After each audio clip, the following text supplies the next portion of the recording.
Our ministry has been going for 10 years now, 9 years. We've been a 501c3 for 9 years, but it took us a while to get that status. 9 years in October it was. So we've been plugging along. We haven't gotten as far as we wanted to get, but the grand plan for us is to do the work that we were doing before, go to schools and with our drunk driving program, because that's how I was injured, lost both my legs in a drunk driving wreck. And that's how all this started, was through this drunk driving program where I was telling people about my, losing my legs and losing my friends, and one of my best friends dying with his head on my shoulder, and telling them not to do that, not to drive drunk, not to be impaired on the road, that there's no excuse for it these days. There wasn't any excuse for it then. But nevertheless, we made the choice to do it. My two friends lost their lives, and I ended up in the hospital for 2 years and lost my leg. And God's used it. But what our plan was, and what we were doing before COVID, was going to school and with our drunk driving program, but also telling the kids that they're valuable and important and can accomplish anything through hard work and determination. We would invite all the pastors in their area, to come, and we would have a youth rally at the end of the week after we go to their schools, and all the schools in the area, like part of the parish or whatever. We have parishes here, not counties. And then at the youth rally, we give them the word, love on them, connect them with the youth pastors in their area, whichever one they're comfortable with. And so that's what we would do.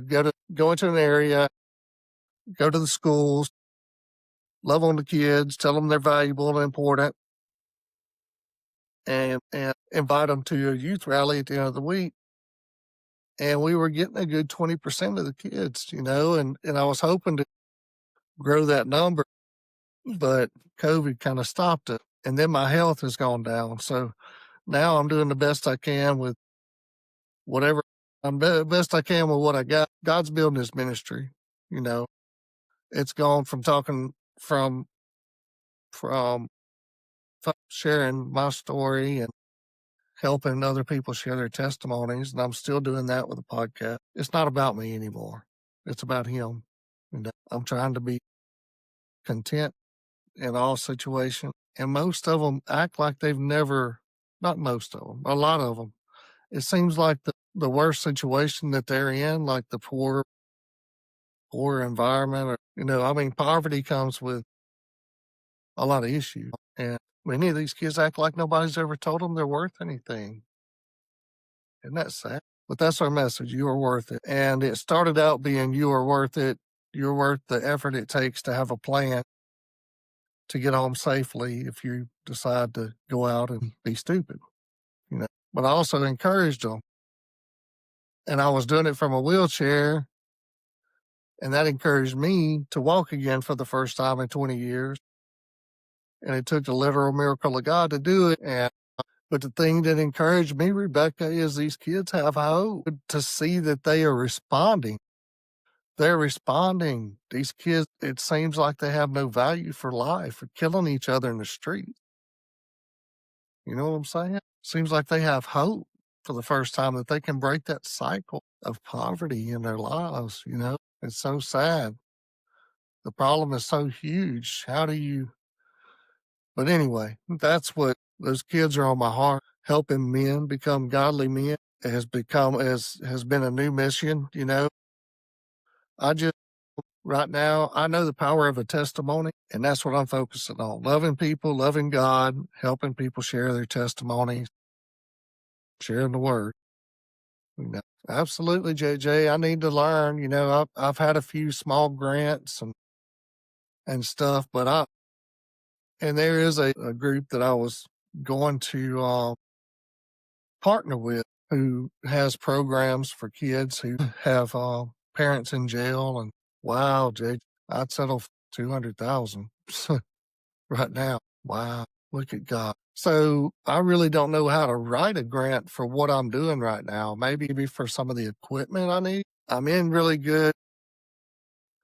I'm in really good with. I'm in really good with the highway safety people because that's what we were doing. So it's okay. I have trouble asking for money. I don't like it, but I'm getting to a point, where it's required to do things, stuff costs money. Rebecca, it breaks my heart, these kids. Nobody's loved on, no self-esteem, no hope for a future. Mm, It's sad. It's really sad. But they're receiving the word. You can see the hope in their eyes light up like a spark lighting up in their eye. It's amazing. It's amazing. But what I'm afraid is, what I'm being told is what happens is that these kids go home and their hopes get snuffed out by family members who don't want them to get out of the system, basically. They don't want them to get off of government assistance, and they threaten, it's threatening their means of living. And that's the thing, JJ. I have a problem with trying to plant the seed, water it, help it grow. I got to just learn to plant the seed. I'm an encourager, and I've got to just realize that's my job, to encourage in the Lord, help here and there wherever I can. We got to plug the holes, plug the gaps. So, life is hard. Everybody's struggling with something, but I promise whenever we sacrifice our own time, our own self for somebody else, to help somebody else, man, it feeds your soul so much, it feeds your spirit.